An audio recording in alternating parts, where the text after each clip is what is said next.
talk to, it's interesting, how would you pronounce his name? Yeah, no, it doesn't say it on my screen, but I would. Well, just read it out, and I'll tell you if you're right or not. Erol Morkoc. Yes, Holly, all right, we know. Thank you very much indeed. Honestly. Yeah. Phone up telling me how to pronounce the name now. And how is it pronounced? I'll ask Erol. Erol. Well, I got a lot of flack in high school, gentlemen, for that last name. Let me tell you, but it's pronounced Morkoc. Your trail off was generous. I appreciate it. You're not trying to pronounce it as it's spelled. I suppose it's Russian. We have a syllable under the C. It makes a ch sound. It's a Turkish letter. Yeah, Turkish. Yeah. Right.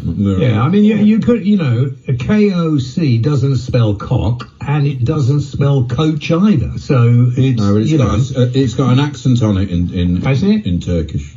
Oh yeah, it does. But you need to put the accent back, Erol. In my grade school or in university or professionally, I'm introduced as Erol Morkoc frequently. So what can I do? It's not a bad name anyway, is it? Yeah, no, I have to live up to it, Yeah, listen, I have to. Well, you need to live up to both your names, Erol as well. Right, I got Errol Flynn. Both broke and penniless and drunk. Errol Brown from Hot Chocolate. Yeah, but Errol Flynn had a really good life, if you believe what I read about him. So did Errol Brown. Yeah. He was almost as good looking as me, too. So. Well, I've not got a picture of you. It's a shame you're not up on our screen. But Errol, you're in Britain. You're from the organisation Republicans Overseas, and you're very good looking. What do you do over here? Well, what we do over there is we have a coalition of like-minded center-right people who are active in making sure the expat community is able to get their votes out, have a place, a safe space, as they call it these days, to come together. We weren't founded during the Trump presidency, so it's a Republican official RNC organization. We have people who, originally weren't Trump supporters who, are an organization. We have British people as well, and just anybody's welcome. It's a very all welcome egalitarian society. Oh, that's I think we should join. I will. I want to. I think we should join. I do. What do you do over here as a job? What brought you to the UK to live? Well, I split my time actually between London and Florida, and I do a lot of Brits. I came over there originally actually to do archival research for UC Berkeley, and then I ended up doing a postgraduate degree at St. Andrews, and that was how I got into the UK ecosystem, and then I got in with these like-minded patriots, and I now work in defense, so I work in international defense. We do facial recognition of vehicles, these kind of things. How's facial recognition going to work with all those masks? Believe me, they've already got a workaround on that. The mask, just get it from your eyes. Forehead, honestly, it's quite terrifying. Wow. I have a very recognisable forehead, apparently, Ash. They can actually scan you from the way you walk, your gait as well. I have a very, very recognisable way I walk as well, apparently. John Wayne. They've had that for a while. Yeah, they've had that for a while, yeah. Now, listen, Errol, let's get into this a little bit. First of all, a lot of Republicans I interviewed didn't want to have Trump as their nominee for this election. A lot of them wanted somebody else to lead the Republican Party. What do you think about that? You're saying that people wanted the incumbent president to not run for the second term, people you spoke to? Yeah, a number of Republicans in America were embarrassed by it. Is that possible, though, constitutionally? Apparently it is. The point, there was like groups like the Lincoln Project, which is a bunch of political has-beens, what do you want me to say? Because the people who completely are out of power, they're globalist buddies. Errol, just answer the question, Errol. Just answer the question. I'll do the interrogation.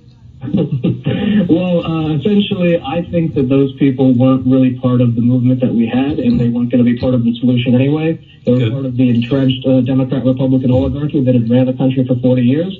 And so, while that's, they're certainly entitled to their belief, it isn't pervasive in the Republican Party, so ultimately it's inconsequential. All right. How do you relate, is that the right word? Maybe it's not. Your thoughts on the fact that the main media in this country, as well as in America, seem to feel it's perfectly acceptable just to take the mick out of Trump? Yeah, I mean that's been the their purview since well before he was even elected. I mean that Harvard study came out in the first year of his candidacy, so showing 90% disfavorable press. They've gone after him for everything from his skin color to his hair. Every tenet of liberalism that they could break. He's gone after them as well. It's gone both ways, hasn't it? He hates the press. Yeah, well, he gives he gives it back. Yeah, And the interesting thing with him is no fight seems to be too small. He'll go ahead and put an Antifa member's face on Twitter and say, find this criminal, or he'll go and talk to Kim Jong-un. You've never had a guy like this before. It's the range. He's not readable. Yeah, he's not readable. Yeah, but he's not a politician. He is not a politician. That's how he won. That's good. Yeah, that's right. Yeah. He's the art of misdirection, the Teflon Don. He's built a persona that transcends most politicians who, when he was on that stage in the Republican primaries, and he said, how many jobs have any of you guys created? Have you ever run a business? Look how many people I've hired. What have you been? Sitting here, writing legislations, talking about jobs, shipping them overseas, Democrats and Republicans alike. So he was the only one who had the cachet to actually go up and put even his own party in their own place, which we saw how that worked very well. No, listen, I'm a big fan. I think he's done remarkably well. Well. Do you think he has any? I mean, I think he'll win. I really do think he'll win. I cannot understand how people are going to be encouraged to vote for a man who really has the amount of charisma that my little toe used to have. My little toe's got more charisma now. Well, I think a lot of that is what we're seeing with Mr. Biden putting a lid on his campaign. As President Trump says, that's what you do with a garbage can. You put a lid on it. And when the campaign, it's worse than a dumpster fire, where they have to keep the fire in the dumpster. If they open that lid and people see what a hot mess their candidate is every time he comes out, they wouldn't touch him with a 10-foot pole. And so, he gets 12-person rallies, which he claims, which is a great convenience for him because he knows that if he had to draw equal crowds, he wouldn't be able to. He does the stuff with the horns and the people, but there's no organic movement for him. We knocked on 1 million doors during the DNC and 1 million doors during the RNC. They had no ground game. They quite simply were out for every dollar. They might have outraised us, but for every dollar we get, it goes much farther. Add on the free publicity Trump gets and how streamlined our system is. We're not just like Bloomberg, who spent with $2 billion to win American Samoa. You can't buy an election. You need enthusiasm, and we have it in droves. And you see it every day. There's 5 different states, 5 different stops in one day. I mean, the energy level is incredible. I'm more than half his age, and I'm blown away sometimes. I consider myself. Well, I have to admit, I am amazed how he carries on, because at his age, the fittest of us would find it difficult to be. And I can't. I mean, Biden is doddery. He doesn't look well like he'd last had the first term even. Why would he want to put it? And why in America, in this huge nation, is he the best they can find for the Democrats? He's not. That's the interesting thing, and it boils down to a difference in I don't want to say cowardice, but it is. The Republican Party isn't afraid to lose. Putting a guy like Donald Trump out there, I mean, we bet the house. People like me putting my names to him, if he had lost that campaign, what they would have tried to demonize us. But the difference is the Democrats are terrified, horrified, mortified, petrified, stupefied of the idea of losing or running somebody who's outside of their oligarchic background. So Bernie Sanders, a Pete Buttigieg, a dynamic candidates like Andrew Yang as a vice presidential candidate, you'd have the youth out there, you'd have the rallies, you'd have the momentum. The same people who are in the streets protesting would be coming to those kind of more at least organically. There was a grassroots, but they simply have these quant analysts who sit in the back room and calculate, if we have less exposure, actually we can go up. And it's that cowardice, the inability to put somebody out there. They're running the same candidate again. I mean, we're going Bush, Clinton, Obama, and then they want to go back to Biden. I mean, they're afraid of change. They're running scared, aren't they? Yeah. Because they still reject the political class, and they still might vote Trump in again. Well, I hope they do, because I'm fed up with the kind of snotty leftist media lovies that you seem to, and we've got a few here. We've got a few here. Full of it, yeah, full of They it. don't get on the air very often, but we've got a few here. Oh, yeah. And I dare any of them to have a go at me anytime. They won't. They're scared. But, you know, behind your back, they go, do you know he actually likes Trump? You know, we find Trump quite entertaining. He may not be the best politician in the world. He does say some pretty stupid things, and he's quite prepared to overdo the tan. But that's, why not? Why not? You know, and he talks like an ordinary bloke. He doesn't pretend to be something he's not. Yeah. And he may not be the sort of person loads of people want to hang out with, but at least he's sort of, I don't know, he's a breath of fresh air. And that's why you saw it. 8 out of the 10 richest counties in America voted for Hillary Clinton. That used to be the working class party. But the working men and women have abandoned that old Democrat Same here. ideology. Keep in mind, Donald Trump was a Democrat registered until 2009. That's right, yeah. Term means something very different. I myself probably would have been a Democrat in most part. I mean, in like the, I don't know, the late 80s or early 90s. It seemed like a time of change. You know, gay marriage, these kind of things, progressivism. There was reason to the rhyme. Now there's no more. It's just random drum beats, and people so far off in left field. I'm not sure they're in a field anymore. They're just off somewhere. But the biggest legacy that Trump will leave, even if he does lose, is the Supreme Court, isn't it? Which will run America for decades now. Oh yeah, it's almost like, you know, his evangelical support sees it as divine providence. This guy's coming. They do. Like I saw our friend Pastor Mark Burns and all the others all laying their hands on him in the Oval Room and praying. Yeah. They think God. It's like we used to have king, or we still do. Yeah. The monarch is chosen by God, and that's why in America they think that. They all pray with him. Let's get down to brass tacks, as we say in this country, Errol. What are his chances of winning? Well, people have been asking me that for 2 years, and I've always said it's 50-50 until you get to the last week, because Trump's the master of the entire show, the final stretch. It's like a horse race. You turn the third corner, and that's where you get the separation, and that's where we're starting to see it. We're starting to see those leads that Joe Biden had shrinking, especially in swing states. We're seeing Trump pulling ahead in places. We're seeing the margin that Joe Biden's leading much less than with Hillary Clinton. Every metric in this final stretch is pointing to the momentum shifting to us. If we had run this election 3 months ago, I think it would have been really a disaster.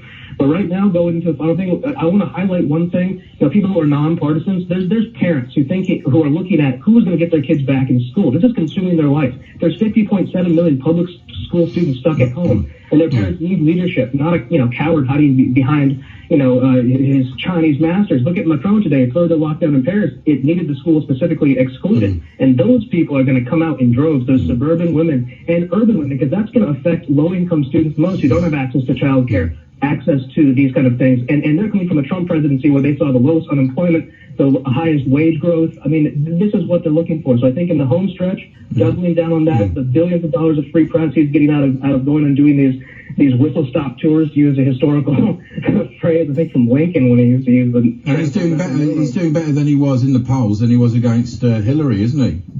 Oh, absolutely. So, I and the mean, number one poll that I would highlight is when you look at when you call somebody and say, "Hey, are you going to vote for Trump?" No. Of course they say that, but then they go and vote for Trump. Yeah, but then they say, "Would your neighbor vote?" And they say, "Oh, that guy, he would." You call the whole neighborhood, and when the whole neighborhood says the neighbor would vote, that's really telling. I mean, it's the fear, the shy Republican voter that they came up with. That's a little funny term to me, but the silent majority, as we call it. I mean, it's really out there. It's a lot of people, a lot of first-time voters too. People. I mean, we registered way more people than Democrats did. Well, most people have apparently voted in the American election now already.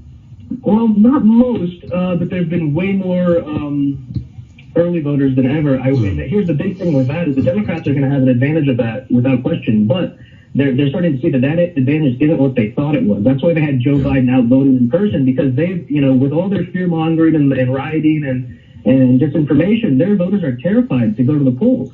And our voters are going to show up in droves at the polls. But down here in Florida or other places, you're going to see a lot of early votes that are also going to go Republican. It's going to be a much tighter gap.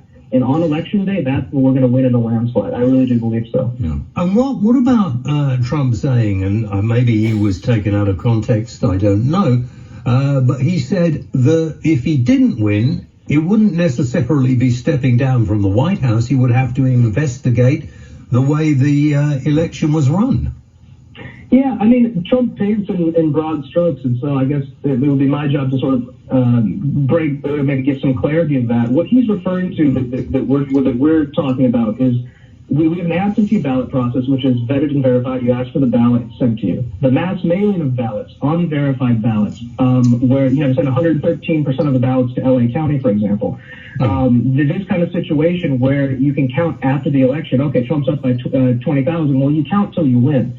So if the election was like the Supreme Court is the people who decide when you stop counting. So we're going to have checks and balances there. But if we start to see, more ballots than people, or people finding 5,000, 10,000 ballots down the line, which has happened, and I think it was like 13 Republican congressmen went to bed in the midterm elections thinking they won, only to have woken up and have these unlimited counting situations. So if it's an actual situation where there's a question, then certainly it's the interest of the president as the commander-in-chief and the executive branch to not allow a fraudulent election. But if it's a legitimate election and there's no questions on this, of course. I mean, President Trump's not going to, stand in there. The military is not going to fight as a coup for him or anything. So I think it's taken out of context because Trump refuses ever in the media to give even thought to the idea of losing. They said, what will you do when you lose? I'm not going to lose. That's what he said the whole time in 2016. He never wanted to answer the question because he doesn't ever give a soundbite on that. So I think there's no fear from any of us that he's going to try to be a despot. If anything, he's a Cincinnati figure, somebody who came down from his orchard, saved the Republic in its time of need, and can go back. He didn't need to do this. He lost billions of dollars. The Biden family made all their money in politics. The Trump family made their money in business. So I mean, that's one of the biggest definers and who I could trust to do what's fair and fine. What if Joe Biden and Nancy Pelosi decide to cave to the far left and refuse to concede the election and claim that they were suppressed? I mean, that's the same level of realistic ability of that to happen and actual go to its end. But the Supreme Court is going to stop that, just like they did stop the counting in Florida back in 2000 with Bush and Gore. And since we kind of own the Supreme Court now, I don't think that's going to be allowed to count forever. It'll be allowed to count within a reasonable legal amount. But you can't just count ballots for 6 months until you get to the number. That's not fair. Are you going to have any money on the election or not? Oh yeah, I've had money on it since 2016. I had money on it way back when I was I wrote a paper saying Donald Trump was the collective conscience of America and would win the election way back in 2015. I got a B+. They said very interesting research, but your conclusion was incorrect. And I put $500 on the win, so I got money on Trump for sure to win this one. What odds did you get? What odds did you get on that, though? I'm sorry? What odds did you get? How much did you get back? So on the first one I bet early, so I got $4.25 to 1 profit. $4.25. Now I think it's only like 1 or 2 to 1. Oh, 4 to 1 you got with Trump. Very good. Yeah, so you got a couple of grand back. That's good in a 2-horse race. Oh yeah, not bad. Just enough to cover the operational costs of being a Trump fan. Security, Yeah, you got to have a lot of security being a Trump fan. Yeah. What are you going to put on this time, Errol? How much?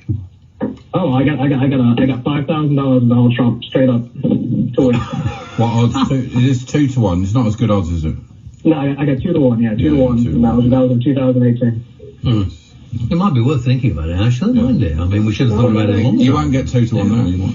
Yeah. Well, listen, we'll be covering the American election here on Talk Radio. Mike Graham's got a special program going right through the night. Maybe we can talk to you the day after, Errol. Yeah. Be happy to come on anytime, gentlemen. It's been a lovely chat. Yeah, it's good. And listen, I wouldn't worry about the name. It's entertaining. Yeah, I know. It's a good stage name, at least. You guys don't even know if it's fake. What if I'm just using it to get attention? I don't care. I mean, I'm happy. I'm just, whatever makes entertaining broadcasting is fine for me. Right, the show must go on. Exactly. The show must go on. It's the prim and proper ones who get very hung up on these things. Erol Morkoc, thank you very much indeed. Or more church, or more coach. Morkoc. Yeah. Anyway, Errol, good to talk to you, my friend. Thank you very much indeed from Republican Overseas. And remember, Talk Radio's American election coverage brought to you by Betfair.